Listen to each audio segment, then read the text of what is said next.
It's a bright and sunny afternoon, and American Airlines Flight 191 is ready for takeoff. The plane sped down runway 32R, and just as it started to lift off the ground, something goes horribly wrong. A strange jolt shook the aircraft. People saw that the left engine broke off and fell onto the runway. This isn't just any engine, it's the one powering the entire aircraft's electrical system.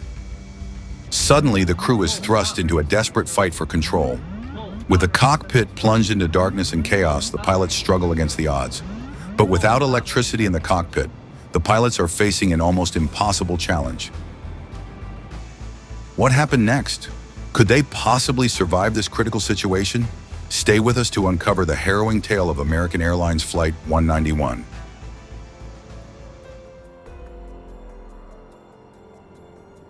It was May 25, 1979. American Airlines Flight 191 was preparing for a flight to Los Angeles.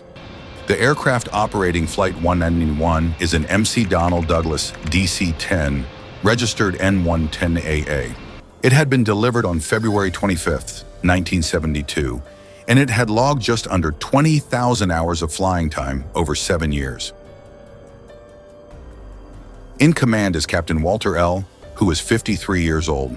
He has been flying the DC-10 since its introduction 8 years earlier.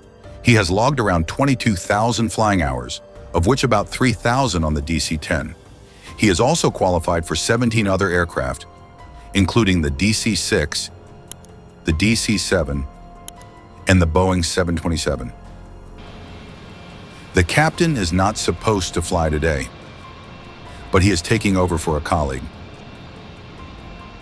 First Officer James D., age 49, is an experienced aviator with an impressive 9,275 flight hours. In the cockpit, we also have the experienced 56-year-old flight engineer Alfred Yu, boasting 15,000 hours of flight time. This flight carries 258 passengers and is supported by a crew of 13. At 14:56, the flight crew was cleared to start both engines. After 6 minutes, the flight was cleared for takeoff. Just before rotation, the flight crew hears a loud noise coming from the left wing. As the pilots cannot see the wing, they assume that the engine number 1 has failed. But in reality, the entire number 1 engine, separated from the aircraft, went over the top of the wing and fell to the runway. The plane lifts off about 6,000 feet down the runway, climbing out at a wings level altitude. The aircraft reaches about 300 feet with its wings still level.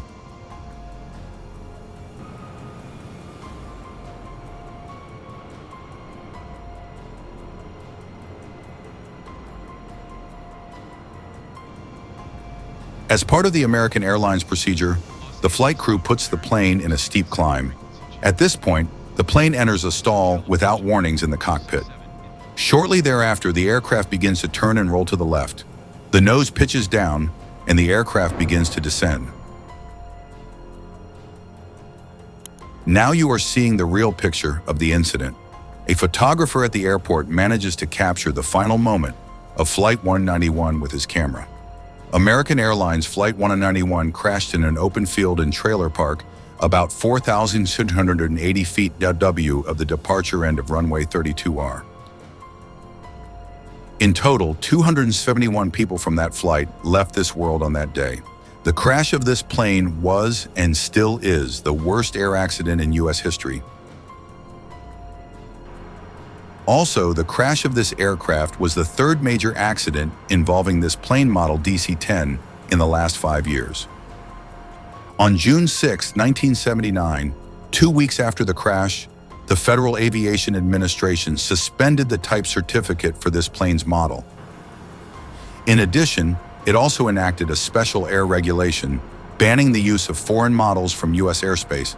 Several airlines, with this model being their main airplane, suffered drastic losses because of the grounding by the U.S. After this incident, the confidence of the public in the aircraft became extremely low. The NTSB investigated the accident. A review of the aircraft's flight logs and maintenance records showed that no mechanical discrepancies were noted for May 11, 1979, 2 weeks before the crash. On the day of the accident, however, In violation of standard procedure, the records were not removed from the aircraft and were destroyed in the accident. The NTSB eventually determined that the crash was caused by improper maintenance. Investigators discovered that the aircraft was serviced 8 weeks before the crash at the American Airlines Aircraft Maintenance Facility in Tulsa, Oklahoma, between March 29 and 30, 1979.